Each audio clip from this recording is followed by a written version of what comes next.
Hey, how's it going guys? It's Nate here. And Skyrim's been out for a while, but even after so much time, some of the references, Easter eggs, and allusions hidden in the Elder Scrolls V may have slipped by some of us. And in a poll I recently posted on Twitter, you guys unanimously voted for another one of these videos. So today, be it secret relationships between Thieves Guild members, or references to past Elder Scrolls games, we're going to be taking yet another look at 10 tiny details you may still have missed in the Elder Scrolls V. Part 14! Starting off, the main quest, Throat of the World, serves as the player's first introduction to Paarthurnax. In it, the player asks the dragon how to defeat Alduin for the first time. However, during this conversation, Paarthurnax may ask you about destiny.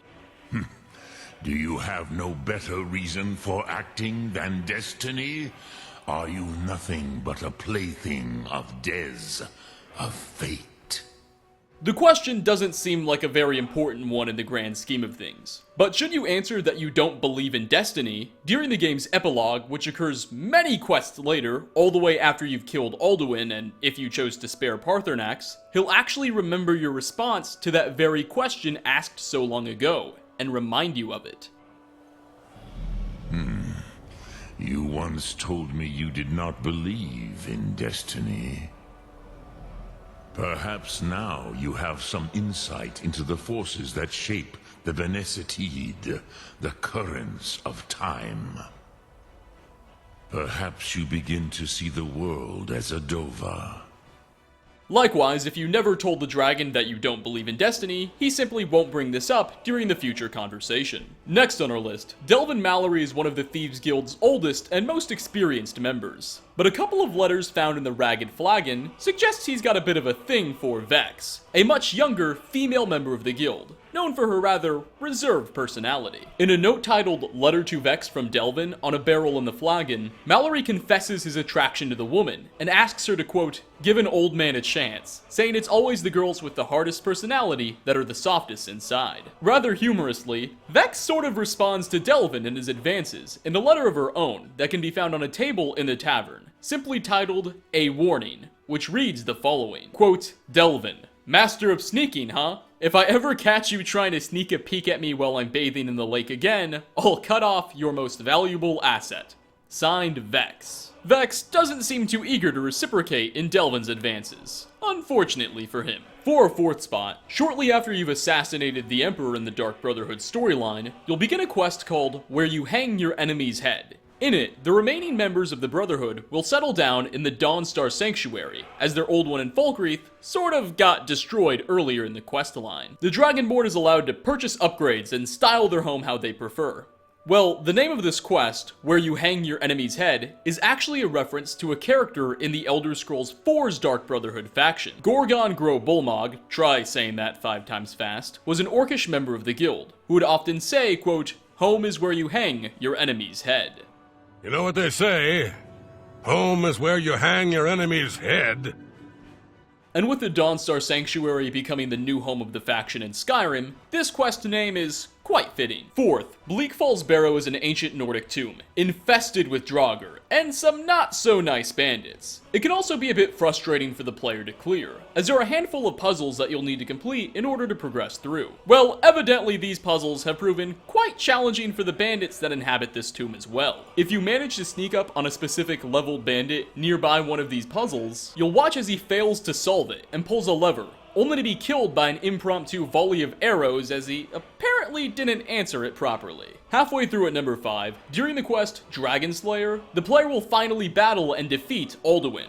Or if you're like me, watch as NPCs battle and defeat Alduin. But that's neither here nor there. You'll notice that in Sovngarde, there's a variety of creepy statues that surround the playable area. They'll actually follow the player around in a way, always turning to face the Dovahkiin. But we talked about that in a previous video. Link in the description. Nevertheless, as you deliver the killing blow to Alduin, if he's close to any of these statues, they'll actually begin to crumble as he dies. Likewise, if he's not near any of them, they'll all remain perfectly intact. There's no real explanation given behind why they do this. There's an entire animation and script behind this process, but no explanation as to why. Either way, it's a thing, I guess. Speaking of Sovngarde, at number 6, Codlike Whitemane is a de facto leader of the Companions Guild. He, like the rest of the faction's inner circle, is a werewolf, and struggles to come to terms with the fact that this means he can never go to Sovngarde. Lucky for him, the Dragonborn can ultimately cure him of this problem, and finally allow him to end his life, going to the Nordic paradise.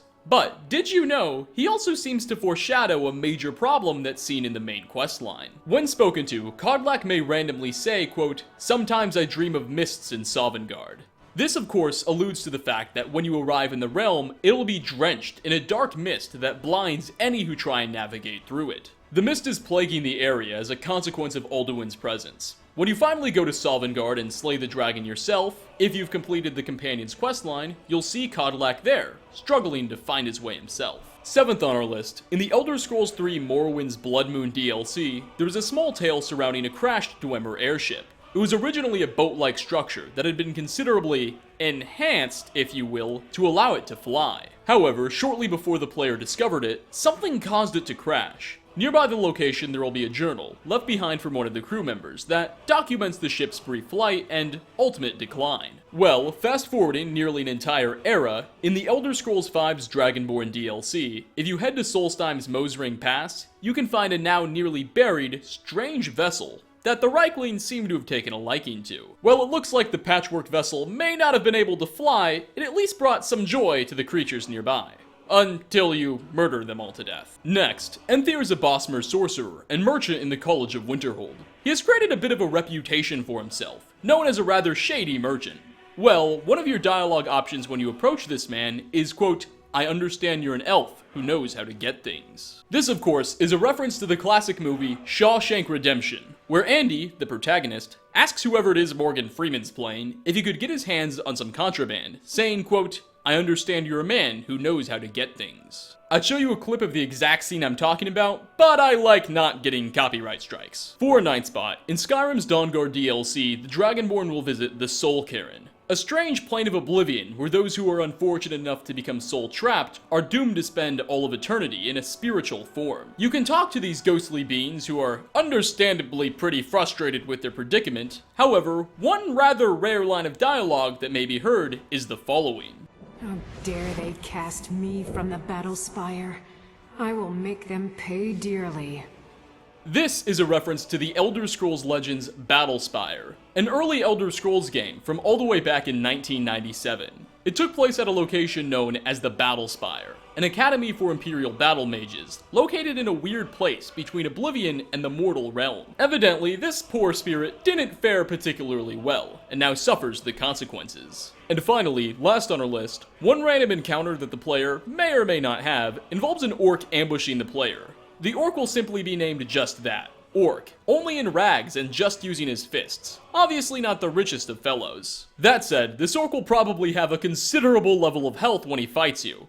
However, once you've dispatched him, you might not be very interested in looting his body, considering the low-tier equipment he's already displayed. However, I highly advise you to loot him regardless, as on his corpse you'll find anywhere from 8 to 25 bottles of any given alcoholic beverage. This orc wasn't particularly evil, he was just very, very intoxicated, which explains his aggressive behavior and high level of health. Don't drink and drive, kids. Or adults, and don't travel, just stay inside. Anyway, with those words of wisdom, we're going to wrap up. Thanks for stopping by, everyone. If you enjoyed this video, like ratings are, as always, very much appreciated. Which of these was your favorite, and what tiny details have you come across in your travels throughout Skyrim that others might have missed out on? Leave a comment down below. Again, thanks for watching, and I hope to catch you all in my next video.